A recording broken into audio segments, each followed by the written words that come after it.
Voy qiynalib sinovda turgan erkak, o'zingni bunchalik yeb bitirma. O'zingni bunchalik qiynama.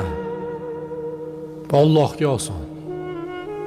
Sen bunaqa qilib o'zingni qiynab siqilganing bilan, insonlardan qochib o'zingni burchakka qadaganing bilan bo'ladigan narsa bo'ladi, bo'lmaydigan narsa bo'lmaydi. Ichingga yutib o'zingni o'zing qiynama. Kasal bo'lib qolasan. O'zingni o'zing bunchalik qiynama. Alloh bormi tilingda? So'raydiganing kim? Allohmi? Allohdan so'rayapsanmi? Alloh quruq qo'ymaydi. Bu sinovlar, bu qiyinchiliklar bekorga emas, inshaalloh hali hammasi yaxshi bo'lib ketadi. Lekin o'zingni bunchalik charchatib qo'yma. O'zingni bunchalik qiynama.